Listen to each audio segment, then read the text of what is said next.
magandang umaga sa inyong lahat. Ako nga pala si Binibining Sheena Dean G. Lopez.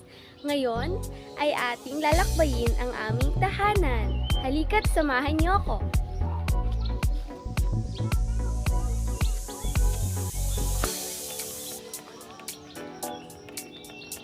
Ayan ang aming tahanan. Kung inyong makikita, ang dingding nito ay sawali. Hindi man simentado, ngunit ang maliit naming tahanan ay napakasaya. Talagang kapag naandirito ka, malilimutan mo lahat ng problema. Kung inyong makikita ay meron kaming mga mangga. Malapit na po ito siyang mahinog, kaya iikot po kayo at inyong titignan. Pwede po kayong pumunta dito kung sakaling gusto nyo ng mangga. Halina't simulan na natin at ipapakita ko ang kabuuan ng aming bahay.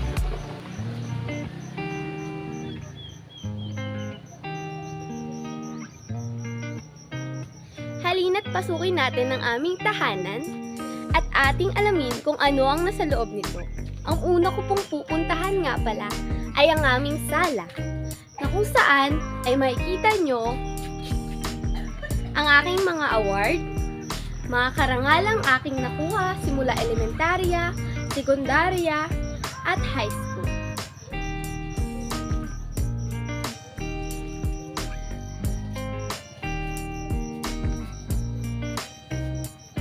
Masaya na sa tuwing papasok ka at ang bubungad sa'yo ay ang mga award or karangalan na ito.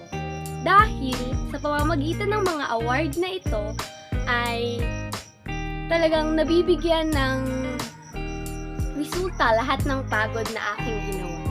Kahit ang aking mga magulang ay laging napapangiti sa tuwing nakikita nila ito. Dahil, wow! Ang aking anak, grabe naman. Talagang tinutuon niya ang kanyang mga sinabi na mag-aaral siya ng mabuti. Naging masaya ako dahil ako ang anak na panganay sa aming pamilya. Nagagawa ko ang aking mga tuntunin bilang isang panganay na anak. Ako rin minsan or lagi pala na tumatayong magulang kapag wala ang aking mga magulang. So, tara na at libutin natin. Ngayon naman ay ipapakita ko ang aking kwarto. Ang aking kwarto lamang dahil hindi po malinis ang kila mama. Ems lang. Halika na.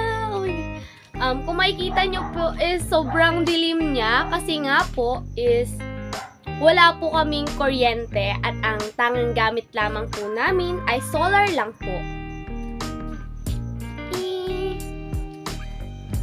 Ang aking kwarto ay maliit lamang. Yan.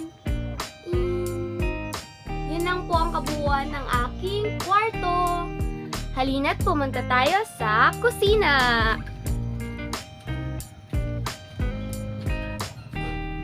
So, ayan na. Ayan po ang aming kusina.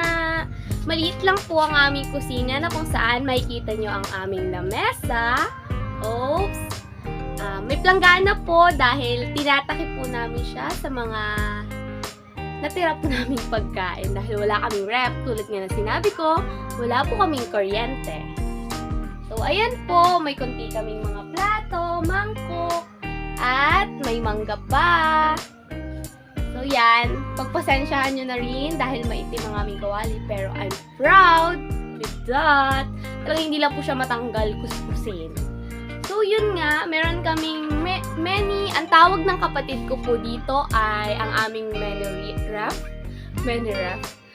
ref, which is, ito ay cabinet. Meron siyang mga laman. Dito namin nilalagay ang mga gamit namin upang hindi siya makain ng mga pusa na gala.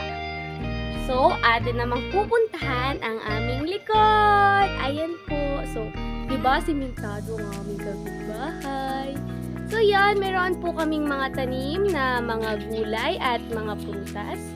Tulad na lamang po ng buko. Yan po.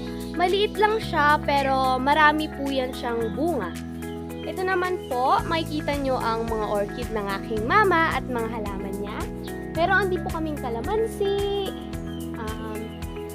kamyas, at ito po yung court ng kapatid ko na ginawa. Kahit na maskip na ang aming lupa, talagang tumayo pa rin ng court ng basketball court. Basta ganun po.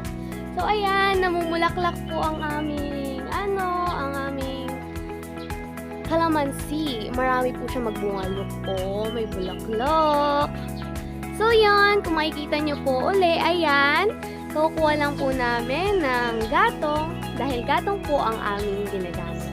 Siyempre po, i-features ko rin ang halaman or bulaklak ng aking mama. Ayan, ang ganda. So, yun. Halika naman at ipupunta ko kayo sa likod ng aming bahay. Ito nga po pala ang aming mga tanim. Meron po yung mga okra, meron din pong singkamas at talong. Sa aming pang-ulam naman po, hindi kami magastos dahil tulad ng sinabi ko, marami kaming mga tanim na gulay, prutas sa aming bakuran. So, ito po ang aming likod ng aming bahay. Hi! Nagustuhan nyo ba ang paglalakbay sa aming tahanan? Ako nga po pala muli si Shinadine G. Lopez, nagmula sa Humanista 5. So, yon. See you next time. Bye!